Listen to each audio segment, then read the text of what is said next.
काय सांग. भरपूर दिवसापासून सत्संग ऐकले पण ते काही सांगू शकले नाही. त्यांनी माझ्याकडे प्रश्न दिलेले आहेत. बर तर 5-7 प्रश्न आहेत. नाही, एक एकच घे ना, 5-6 एक खट्टी सांगू नको. 5-7 दिलेत. पहिला प्रश्न असा केला आहे, दशक्रिया पात्र काय असते, किती घालावे किंवा घालावे की नाही, हा एक प्रश्न आहे. हां, दशक्रिया पात्राच्या संदर्भात प्रश्न आहे. आता दशक्रिया पात्राविषयी बऱ्याच वेळा मी बोललेलो आहे आणि हे बोलता शास्त्रचर्चा वगैरे त्याचं प्रमाण आपण देत असतो. आता आपल्या डोक्यामध्ये काय दशक्रिया म्हणजे आपल्याकडं जर कोणी गेलं तर आपण साधू संतांना दशक्रिया देत असतो, म्हणजे काय करत असतो, त्या निमित्ताने जीव घालत असतो. तसं पाहायला गेलं तर दशक्रिया हा जो विषय आहे हा संशोधनाचा विषय आहे आणि चांगल्यांना अडचणीत आणणारा विषय आहे आणि चांगल्यांना थोडासा राग येण्याचा विषय आहे. तसं पाहायला गेलं तर देवानी जे सूत्र सांगितलेलं आहे ते कर्मराटी सांगितलेलं. हा सिद्धांतसुद्धा कर्मराटीचा, दैवराटीचा सिद्धांतच नाही आहे, परंतु आपण अप्रत्यक्षरित्या तो सिस्टमच्या माध्यमातून घेतलेला आहे. कारण स्वामी श्री चक्रांच्या सन्निधानात सारी ब्राह्मण मंडळी होती, त्यांना बोध झाला, शास्त्र कळालं, परंतु येताना ते सिस्टम घेऊन आले आणि त्यातून हा वैदिक धर्माच्या बऱ्याचशा ज्या परंपरा आहे, रूढी आहे, त्या आपल्याकडं आल्या. कारण महादाईसा देवाला विचारते आणि देव म्हणतात 10 दिवसा भित्राकी जे ते पावे आणि केलं तर कोणती देवता स्वीकारील हे बी सांगितलं. आता दशक्रिया ही हेतूची असते ना, कारण आपण त्या हेतूने केलेलं राहतो. हेतू म्हणजे काय, त्या उद्देशाने केलेलं राहतं का याचं प्रेतदेहाचं नरक चुकावं, आणि त्या उद्देशाने केलेला असतो त्याचा हेतू आला म्हणजे देवतेची भक्ती.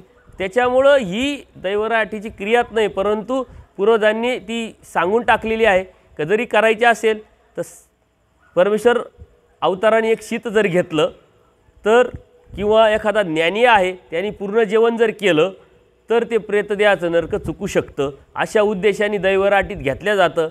परंतु त्याचं जर चिंतन केलं तर तो विषय आपलाच नाही आहे.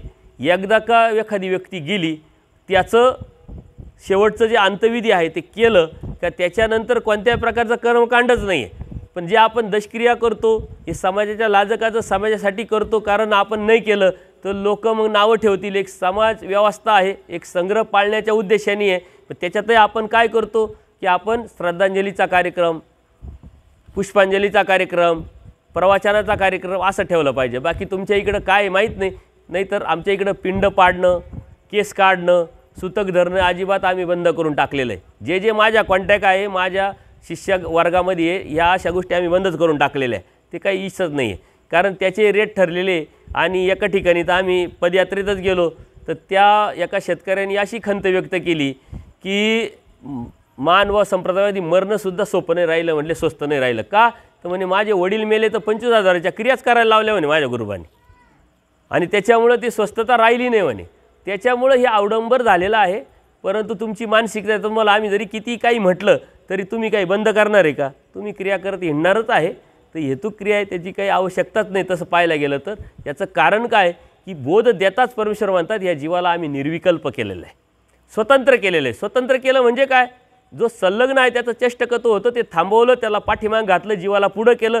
त्या स्वतंत्रतेने आपण जी संत असंत सामुग्री जोडतो त्यातून आपल्याला जे भेटायचं ते मिळणारच.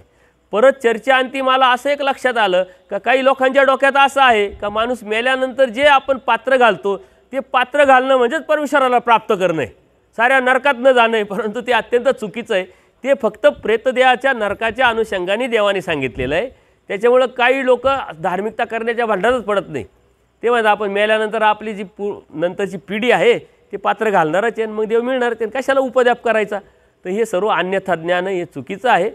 त्याच्यामुळं ह्या एक आता पैसे उत्पन्न मिळावं, पैसे मिळावेत याचा एक स्रोत तयार झालेला आहे आणि त्याचंच एक उत्पन्नाचं साधन म्हणून लोक बघतात. परंतु ती करण्याची आवश्यकता नाही आहे. जरी करायचंच ठरलं तर एखादा ज्ञानीय आहे त्याच्या एका ठिकाणी जरी केलं तरी चालेल. काय 50 पात्र 100 पात्र घालायला पाहिजे असं काही नाही. आणि समाजाच्या अनुषंगाने समाज व्यवस्था म्हणून 9व्या दिवशी 10व्या दिवशी श्राद्धांजलीचा कार्यक्रम करून त्यानिमित्ताने एखाद्या साधूंना बोलून प्रवचन करणं एवढाच कार्यक्रम आहे. नंतर महिने करणं, वर्ष श्राद्ध करणं हे कोणत्याही प्रकारची काही गरज नाही. कारण जेव्हा तुम्ही इकडं वर्ष श्राद्ध करता तेव्हा त्याचा तिकडं बड्डे चालू असतो, जर मानव जन्मात कुठं जरी जन्माला आलेला असेल तर. कारण जन्माला आलेला मनुष्य मरतो, मेलेला मनुष्य परत जन्माला येतो ना. मग हा जर सिद्धांत आहे जन्माला आलेला आहे तर त्याचं इकडं करायचं काय गरज आहे. पर त्यातूनच एक पितृदोषसुद्धा हा एक प्रकार निर्माण झालेला आहे.